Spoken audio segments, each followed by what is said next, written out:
A coragem de ser imperfeito. A autora inicia o seu primeiro capítulo expondo uma opinião popular. O mundo está cada vez mais narcisista. Enquanto os leigos usam o termo narcisismo para diversas situações, desde uma atitude arrogante até uma grosseira, os pesquisadores têm analisado o conceito de todas as formas possíveis. Alguns estudiosos analisaram as músicas que ficaram no topo das paradas dos últimos 30 anos e concluíram que boa parte dessas canções tem uma tendência para o narcisismo e hostilidade, a diminuição expressiva do termo nós e nosso e um aumento no uso de eu e meu, um declínio das palavras relacionadas à solidariedade e emoções positivas e um aumento das palavras relacionadas à ira e comportamentos antissociais, como ódio e matar. Outros pesquisadores também argumentaram que a incidência de personalidade narcisista mais que dobrou nos Estados Unidos nos últimos 10 anos. Com uma sociedade cada vez mais egoísta, nossa primeira inclinação é a de curar quem atua dessa forma e colocar em seu devido lugar. O que muita gente não compreende é que não se cura o narcisismo apontando defeitos e imperfeições. O narcisismo pelas lentes da vulnerabilidade. Ao analisar o narcisismo pelo ponto de vista da vulnerabilidade, podemos enxergar essa prática como medo da humilhação de ser alguém comum. Aquele receio de nunca ser bom o suficiente para conquistar os seus objetivos, ser notada, amada ou aceita. Quantas vezes você, inconscientemente, já pensou no que fazer para ter uma maior quantidade de curtidas no Instagram? O desejo de acreditar que o que estamos fazendo tem importância é facilmente confundido com o estímulo para sermos extraordinários. O problema de nunca ser boa o bastante. Você já ouviu falar na escassez? No âmbito psicológico, a escassez é a sensação de nunca ser ou nunca ter o bastante. Basta analisar como passamos parte dos nossos dias. É comum nos deparar que estamos sempre reclamando ou nos preocupando com algo que não temos ou somos em quantidade ou grau suficiente. O que torna essa avaliação diária tão desoladora é que estamos sempre comparando a nossa vida com uma visão de perfeição inatingível propagada pela mídia. Também nos comparamos com a visão ficcional de quanto alguém próximo de nós já conquistou e até com a nostalgia do passado. A escassez atua com três componentes: a vergonha, comparação e desmotivação. Ao ler a lista de perguntas para cada um desses componentes e tentar responder, tenha em mente todos os ambientes e sistemas sociais de que você faz parte, como escola, trabalho, família, amigos. 1. Vergonha. O medo do ridículo e a depreciação são usados para manter as pessoas na linha? Apontar culpados é uma prática comum? O valor de alguém está ligado ao sucesso, produtividade ou obediência? Humilhações são frequentes? Perfeccionismo é uma realidade? 2. Comparação. A comparação e disputa o tempo todo? A criatividade tem sido sufocada? As pessoas são confinadas em padrões estreitos? Há um modo ideal de ser que serve de medida para todos? 3. Desmotivação. As pessoas têm medo de correr riscos e tentar coisas novas? É mais fácil ficar quieta do que compartilhar experiências? A impressão geral é que ninguém está escutando você? Todos estão se esforçando para serem vistos e ouvidos? O oposto de viver em escassez não é cultivar o excesso. Os dois são os lados da mesma moeda. O oposto da escassez é o suficiente ou a plenitude. Em essência, é a vulnerabilidade, ou seja, enfrentar a incerteza, a exposição e os riscos emocionais com a certeza de que você é boa o bastante. Derrubando os mitos da vulnerabilidade. Mito 1. Vulnerabilidade é o mesmo que fraqueza. Esse é o mito mais conhecido e aceito pela sociedade, assim como o mais perigoso.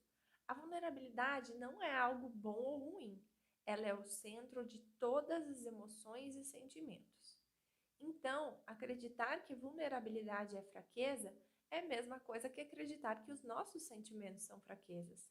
A nossa rejeição à vulnerabilidade vem muito da sua associação com sentimentos negativos, como medo, vergonha, tristeza e decepção. Contudo, ela também é o berço de emoções e experiências que tanto almejamos. Quando estamos vulneráveis, o amor cresce, assim como a alegria, aceitação, coragem e empatia. Se abrir para o medo é bastante incerto, não é? É se tornar vulnerável a quem se ama. Afinal, não temos nenhuma segurança de que vamos ser amadas de volta. Mesmo assim, você consegue imaginar viver sem amar e ser amada? Esse é só um exemplo de como a vulnerabilidade pode ser positiva. Mito 2. Vulnerabilidade não é comigo. Mesmo se você optar por abrir mão de relacionamentos e se isolar do mundo, ainda assim estaria sujeita à vulnerabilidade. Experimentar ser vulnerável não é uma opção. A única escolha que temos é de como vamos reagir assim que formos confrontados com a incerteza e a exposição emocional. Mito 3. A vulnerabilidade é expor toda a minha vida. A vulnerabilidade se baseia na reciprocidade e requer confiança e limites. É compartilhar os nossos sentimentos e experiências com pessoas que conquistaram o direito de conhecê-los. Mito 4. Eu me garanto sozinha. Se garantir sozinha é algo bastante reverenciado em nossa sociedade. Porém, a jornada da vulnerabilidade não foi feita para ser percorrida sem companhia. Todo mundo precisa de apoio. Além disso, a coragem de enfrentar a vulnerabilidade encoraja aqueles que estão perto de você, compreendendo e combatendo a vergonha. Aprender a lidar com a vergonha é parte da vulnerabilidade. A boa notícia é que você não está sozinha. Todos nós temos sentimentos de vergonha de alguma coisa e temos receio em falar sobre ela. Mas tenha em mente que as pessoas que não são prisioneiras da vergonha normalmente são mais criativas, ousadas, comprometidas e dispostas a tentar de novo até dar certo. Não podemos abraçar a vulnerabilidade se a vergonha estiver sufocando a nossa valorização e conexão com a vida. A autora define a vergonha como um sentimento intensamente doloroso ou a experiência de acreditar que somos defeituosos e, portanto, indignas de amor. Descomplicando a vergonha. Você já parou para pensar na diferença entre vergonha e culpa? Pode parecer bobagem, mas é fundamental entender a divergência entre esses dois sentimentos. Para ficar mais claro, vou te dar um exemplo. Culpa, eu fiz algo ruim. Vergonha, eu sou ruim. Deu para perceber? Quando sentimos vergonha, estamos mais inclinados a nos proteger, culpando algo ou alguém, tentando justificar o nosso erro.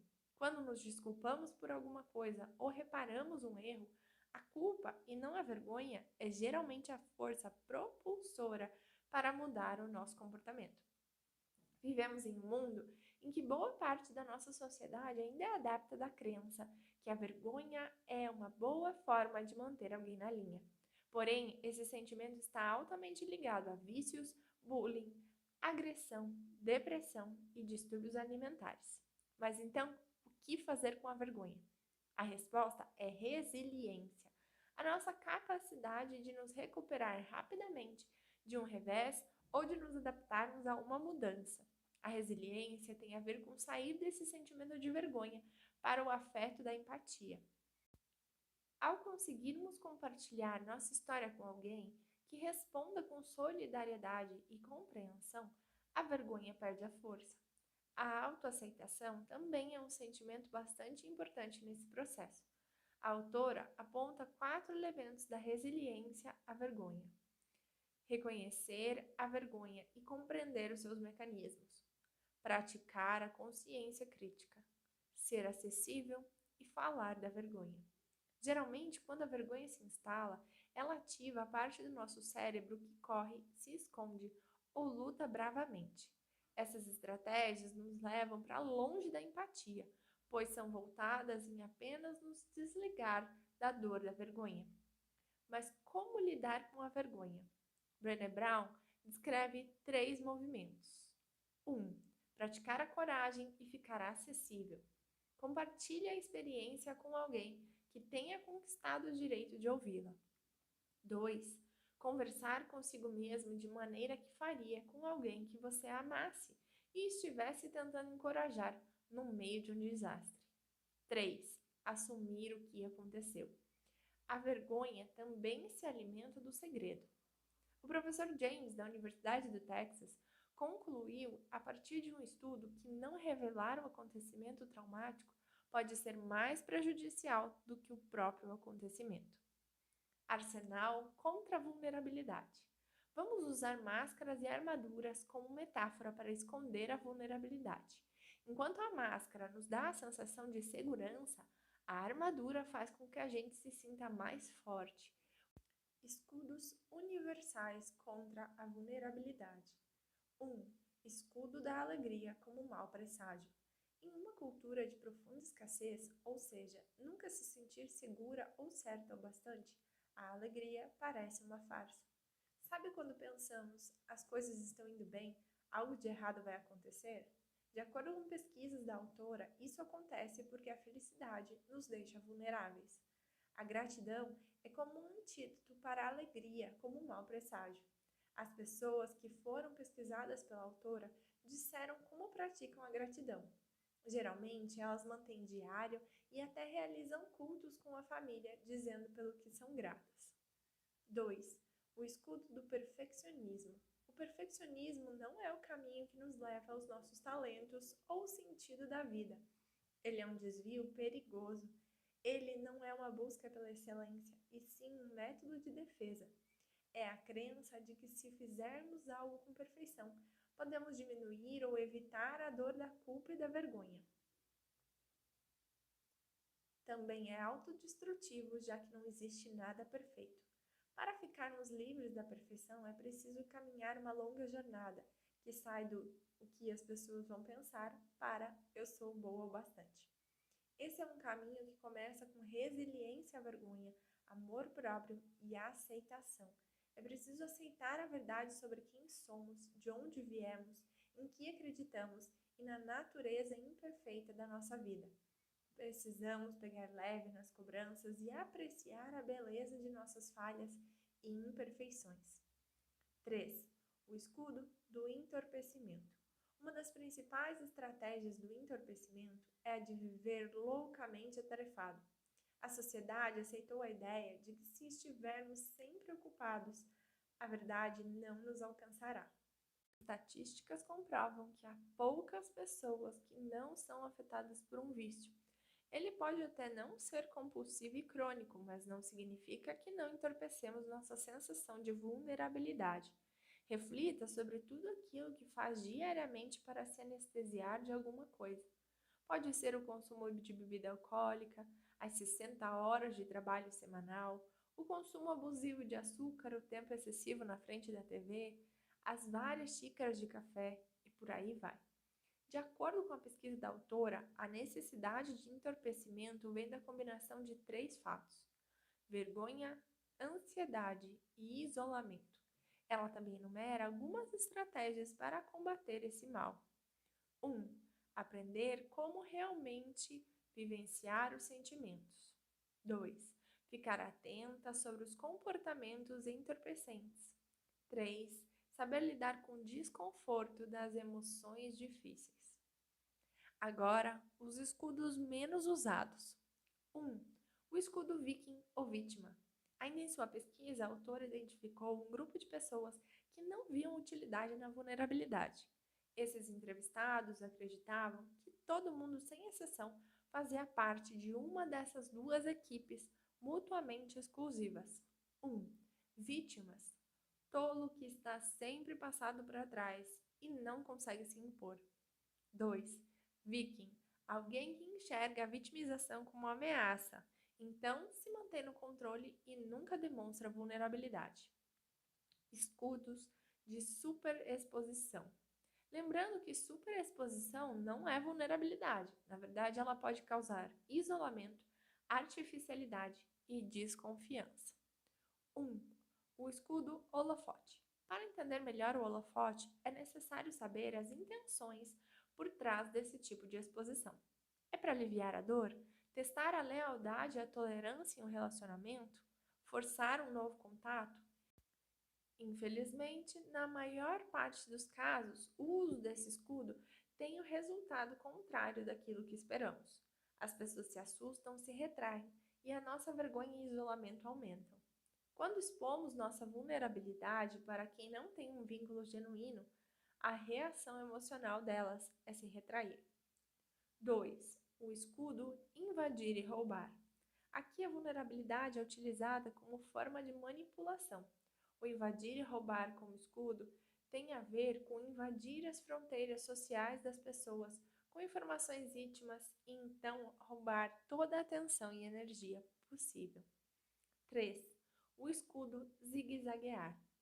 Essa é a metáfora perfeita para a maneira como gastamos uma energia enorme tentando driblar a vulnerabilidade, quando custaria muito menos esforço enfrentá-la de frente. Nessa forma de escudo, a pessoa tenta controlar uma situação, dando as costas para ela e fingindo que ela não existe. 4. Escudo desconfiança, crítica, frieza e crueldade. Essas características, além de manter a vulnerabilidade à distância, têm o poder de funcionar como uma arma, ferindo as pessoas que estão vulneráveis e as colocando em posições difíceis. Trabalhando as mudanças e fechando a fronteira da falta de motivação. Estamos vivendo de acordo com aquilo que pregamos? Para desenvolver uma estratégia de transformação coerente e eficaz, é essencial confrontar nossas virtudes desejadas com as praticadas, ou seja, como nós realmente vivemos, sentimos, pensamos e agimos. A fronteira da falta de motivação. A falta de motivação é um problema comum em diversos ambientes. É comum nos desligarmos e deixarmos de nos envolver com alguma coisa para proteger a nossa vulnerabilidade. A distância entre as virtudes praticadas e as desejadas é chamada de lacuna de valores. A expectativa de valores que não se pode alcançar é uma das razões para a desmotivação. Ousadia para rehumanizar a educação e o trabalho. Nós já comentamos que um dos obstáculos para a criatividade e inovação é a vergonha, aquele medo e angústia de ter a ideia humilhada na frente dos colegas. Para recuperar a criatividade, inovação e aprendizado, os líderes precisam se comprometer a rehumanizar a educação e o trabalho. Mas o que isso significa? Significa que precisamos entender como o padrão de escassez está afetando a maneira como trabalhamos e lideramos. Além disso, é necessário abraçar a vulnerabilidade e reconhecer e enfrentar a vergonha. Reconhecendo e combatendo a vergonha. Vergonha produz medo, diminui a nossa tolerância à vulnerabilidade, atrofia a criatividade, motivação, inovação, produtividade e confiança. Geralmente esse sentimento é algo mais velado. Por isso, a autora demonstra alguns sinais de que a vergonha já impregnou na cultura da empresa ou da escola. São eles culpa, fofoca, favoritismo, apelidos pejorativos e assédio. Quando vemos que a vergonha está sendo tratada como uma ferramenta de controle e gerenciamento, é preciso tomar providências para acabar com essa atitude. Diminuir a lacuna de valores com feedback de qualidade. Sem feedback, não há mudança transformadora. Quando não conversamos com nossos liderados sobre seus pontos fortes e oportunidades de crescimento, eles começam a questionar as suas atribuições. Criando filhos plenos. Quem não gostaria de ter um manual de instruções sobre como criar os filhos, não é mesmo? Se a criação dos pequenos já é difícil, imagine a cultura da escassez. Por isso, precisamos ajudar nossos filhos a entender, potencializar e aproveitar sua estrutura emocional. Lhes ensinar a combater as insistentes mensagens da sociedade que dizem que eles nunca serão bons o suficiente.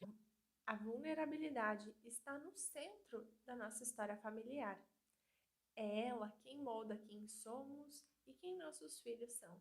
Em outras palavras, para as crianças se amarem e se aceitarem como são, é preciso que a gente também se aceite e se ame.